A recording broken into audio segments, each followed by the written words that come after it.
Hello everyone, welcome back to my channel. और आज मैं आप लोगों के साथ शेयर करूंगी हमारा श्री जगन्नाथपुरी धाम का एक्सपीरियंस।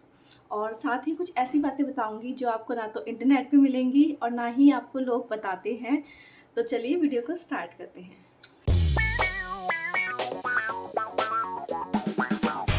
वीडियो स्टार्ट करने से पहले अगर आप मेरे चैनल पर नए हैं तो प्लीज़ चैनल को सब्सक्राइब कर दीजिए। पहला एक्सपीरियंस जो हमारा जगन्नाथपुरी का रहा वो ये था कि जब हम होटल गए तो वहाँ का माहौल इतना सुगंधित था। और वो किस सीज़न से था वो मैं आपको बताती हूँ। वहाँ पर पूजा के टाइम पर एक धूप चल रही थी जो हम लेकर भी आए हमारे साथ में। मैं आपको दिखाती हूँ, ये है वो धूप। और ये गमला स्टाइल में आती है, ऐसे गमले के जैसे बना होता है, ये देखिए। और एक पैकेट में 12 कप्स होते हैं। तो ये बहुत ही सुगंधित हमारे लिए पहला एक्सपीरियंस रहा। हुआ ये था कि हम जैसे होटल पहुँचे, बहुत थके हुए थे क्योंकि ट्रैवल करके आए थे। हम लोग चेक इन कर रहे थे रिसेप्शन पे। तो सबसे पहली चीज़ तो हमने ये देखी कि वहाँ पर एक पर्टिकुलर बड़ा मंदिर था होटल के अंदर ही, जिसमें पर्टिकुलर पंडित जी धोती कुर्ता पहन कर रहते हैं। वो पंडित जी पूजा की तैयारी कर रहे थे। तब तक सब कुछ नॉर्मल था, मतलब मैं यही देख के इम्प्रेस हो गई कि इतना बड़ा मंदिर है होटल के अंदर। और जैसे ही उन्होंने वो सुगंधित धूप जलाई, इसको जलाया और वो घंटी की ध्वनि के साथ पूजा की, तो वो मतलब बहुत ही अच्छा सा वातावरण हो गया। तो ये पहली याद है हमारे मन में जगन्नाथपुरी के बारे में। तो इसलिए हम हमारे साथ भी लेकर आए ये वाली धूप। और इस धूप का नाम मैं आपको बता देती हूँ।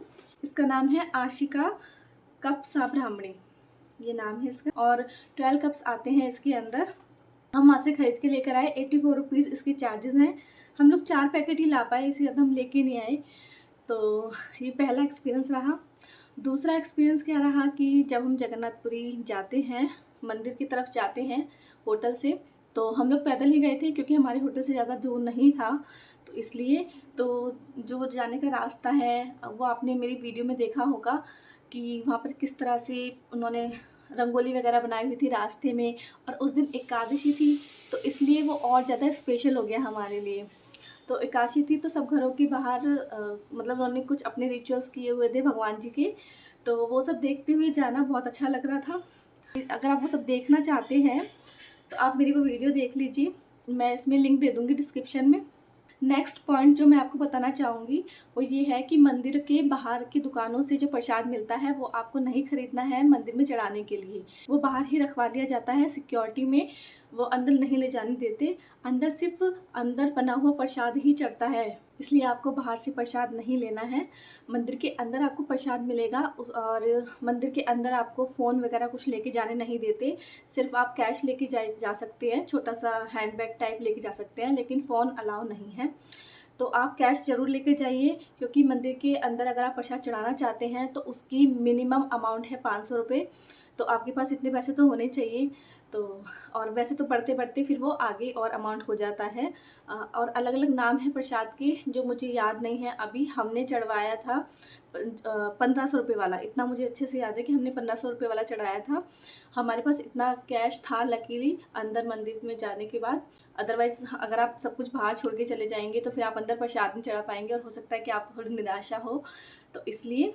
और दूसरा, अंदर आपको कोई ना कोई पंडित जी आप ज़रूर लीजिए जो आपको बताएंगे मंदिर के बारे में और पूरा आपको मतलब डिस्क्राइब करेंगे लाइक अ गाइड।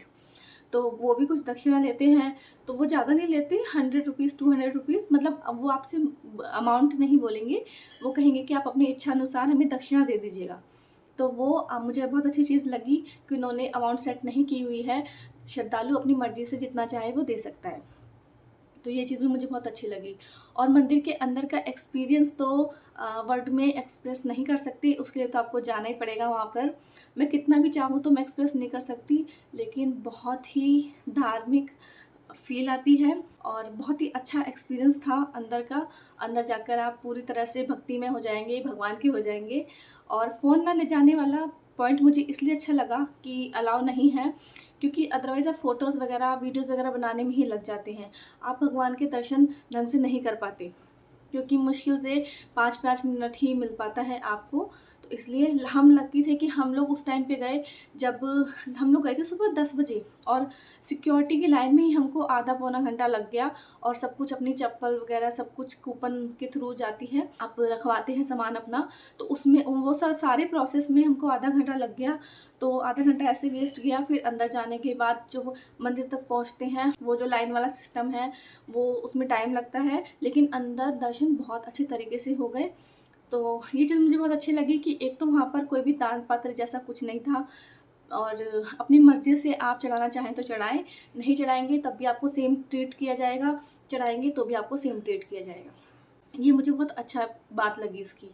और बड़े मंदिर के अलावा और भी छोटे छोटे मंदिर हैं बहुत सारे, तो आप पूरा एक दिन मंदिर के लिए लेके चलिए। वैसे आपकी मर्ज़ी है, लेकिन मैं ये बोलूँगी कि आप पूरे मंदिर को अच्छी तरह से देखिए, जानिए, वहाँ पर समय बताइए। जैसे कि हम लोगों ने वहाँ पर सारी पूजा वगैरह सब होने के बाद हमने वहाँ पर बैठने की अच्छी व्यवस्था है वहाँ पर, ऐसे मंदिर की उस पर मतलब पत्थर वगैरह है, उस पर बैठ सकते हैं, चौकी वगैरह है, तो उस पर का बहुत अच्छे से हमने टाइम बिताया। नेक्स्ट जो मैं आपको बताना चाहूँगी कि आप महाप्रसाद जरूर लीजिए। ये आपको सब कहेंगी कि आप अगर जगन्नाथपुरी गए हैं तो प्लीज़ चावल खाकर आइएगा, चावल लेके आइएगा, ये आपको सब बताएंगे।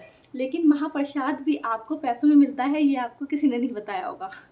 तो यस, ये भी मुझे नहीं पता था, और हमें जाने से पहले किसी ने बताया भी नहीं। जो लोग गए हुए थे उन्होंने भी नहीं बताया।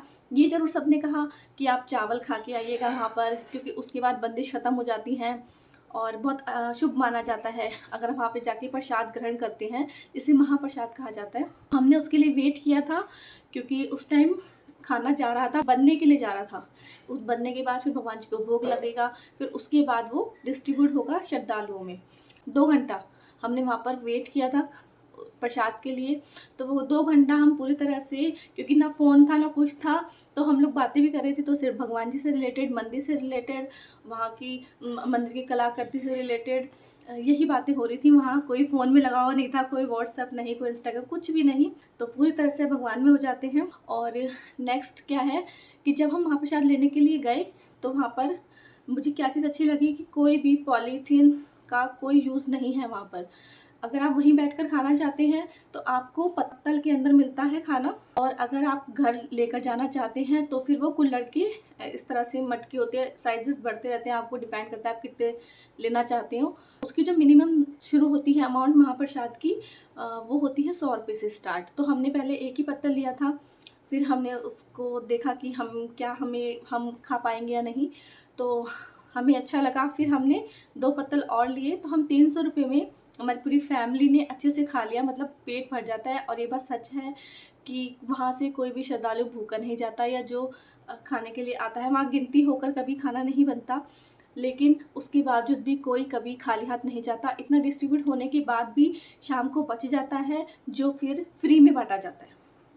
ये मैंने वहाँ पे पंडित जी से पूछा था, उन्होंने बताया कि शाम को फ्री में डिस्ट्रीब्यूट हो जाता है, जो भी बच जाता है वो। तो ये बात भी आपको कोई नहीं बताएगा, तो इसलिए आपके पास कैश होना बहुत ज़रूरी है मंदिर के अंदर जाने के बाद।